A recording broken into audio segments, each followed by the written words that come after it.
We got cinder cones, plenty of them, and not just in Flagstaff. We've got composite volcanoes. Again, not just in Flagstaff. These are just some examples to show you that we have a little bit of everything here.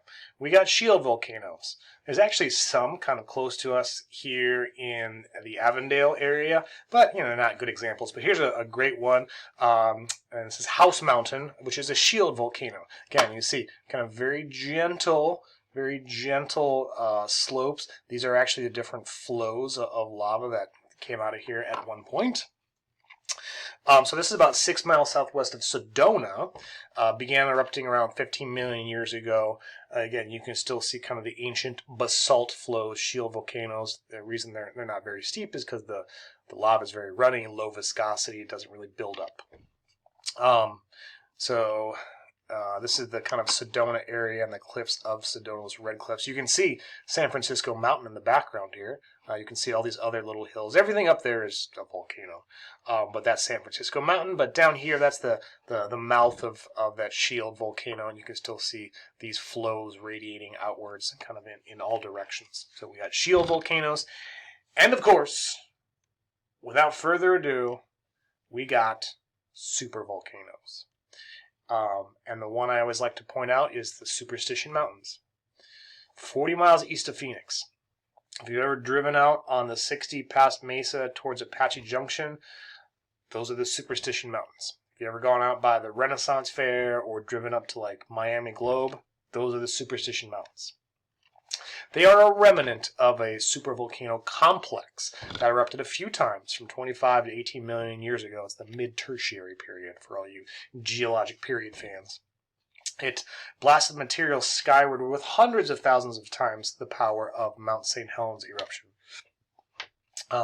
The complex, because there was a number of different supervolcano eruptions in that time period, emitted about 2,500 cubic miles of ash and lava. Remember, to be a supervolcano, you need 1,000 cubic kilometers, which was 200 some cubic miles. So these were well beyond what a supervolcano is classified as. The ash from these eruptions have been documented as far away as present-day Arkansas and Louisiana. So big times. So these are the so what you see here is kind of in the dash area, the kind of the larger complex. What you see in the dotted lines are kind of the different eruptions, the different cauldrons is what they're called, that form when they erupt, the different calderas. So again, this is out past Apache Junction. Mesa's out here, Chandler's out here. That's Route 60. So again, some of you have probably been out in this area, and yeah, those are all extinct remnants of a supervolcanic activity right here in Arizona. After the eruptions, again, with that magma chamber deplete, the area would collapse in on itself and create a caldera. In this case, it did about 10 to 12 miles across, and that's usually a depression, right? That's usually a depression. Any material that kind of fell into it, even after the eruption, the material, the land itself, ash and material, solidified, turned to stone, obviously, but then it was later uplifted due to a magma resurgence, kind of lifting it up, leaving behind the mountains we see today. So it's not a depression, it's these mountains, because this magma chamber underneath kind of pushed that caldera back up. So what we're seeing is that collapsed in caldera that got pushed back up. The outlines, the edge of that caldera, that depression, aren't seen. That weathering and erosion over millions of years has kind of broken it down, but that center structure is still there. So again, eruption, the caldera forms through this collapse, resurgence of magma kind of pushed it back up, and that pushed back up is the Superstition Mountains. This is the Superstition Mountain State Park. You can hike there. You can climb up to the top of Flatiron. Good hard hike. Good day of hiking out there. Bring plenty of water. But this is that resurgent dome, that caldera that got pushed back up as magma kind of came back into that area, forming the majestic Superstition Mountains that we know today. So this part was actually the part that dropped down that got pushed back up. There's plenty of volcanic activity in Arizona. You don't have to go far. I mean, even here in Phoenix, if you go out to kind of the west, past Buckeye area, you can, out in the desert, you can run into some volcanic hills, some cones, some shield volcanoes, a number of different things. So a number of different things. Crazy stuff. But if you notice, a lot of this volcanic activity is the red, orange, and yellow, which happened from about 38 million years ago to present. So think about that. Think about Arizona and how it formed, the Basin and Range Province. Remember when that started to form around 30 million years ago?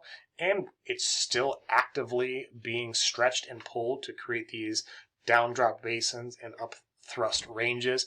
When you start to break the material, magma might find an easier way to make its way to the surface.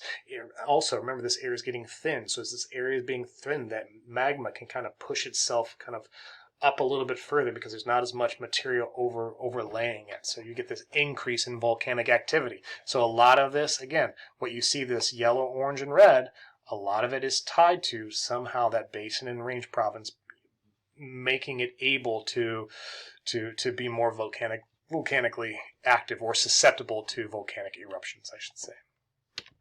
But volcanoes happen. They happen all over the world. Typically, they happen at or near boundaries, as usual, as most hazards do. But every once in a while, we do get weird things that occur. Those weird things are considered hot spots. For instance, the Yellowstone, it sits on top of a hot spot, but all these yellow dots are little hot spots, these weird spots underneath the crust that for some reason the mantle there is just a little bit warmer, a little bit hotter than the surrounding area due to convection currents.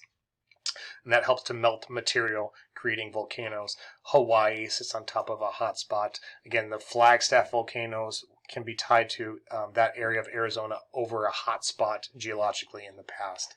But in any case, most volcanoes you're going to find at or near boundaries, typically convergent boundaries, but you can also get volcanic activity at divergent boundaries because you are separating out separating plates, leaving an area for magma to make its way back into, but transform boundaries, not so much. However, again, you can get these random hot spots of volcanic activity. So that brings us to the end of kind of this first portion of the rock cycle.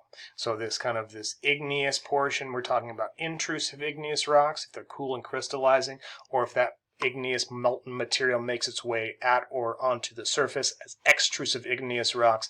So we're really kind of over in this realm. This is where this unit has taken us. What we'll do next is talk about sedimentary rocks coming up in Unit 7. So just as an example, we usually start our rock conversation with igneous rocks. It kind of makes the most sense in the story. We can start wherever.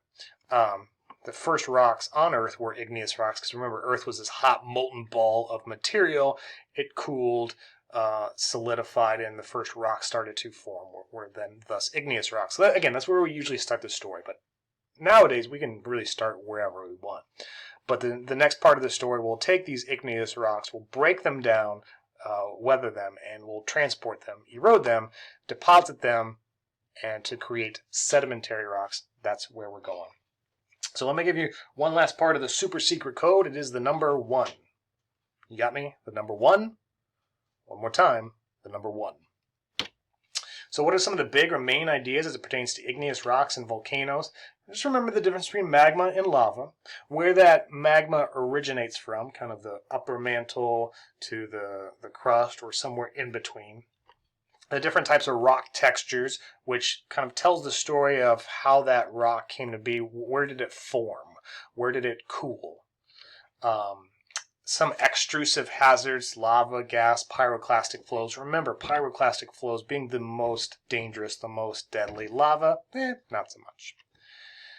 The different types of volcanoes, some examples that we went through, and of course, a little bit about Arizona and some of the volcanic activity that has occurred here over the geologic past that our state has been. So again, we'll pause there. Awesome job. I know it's a little bit longer unit. Yeah, make sure you're working on your assignment. We'll work on lab, and then we'll continue this story of rocks next unit with sedimentary rocks. Until then, I'll see you next time.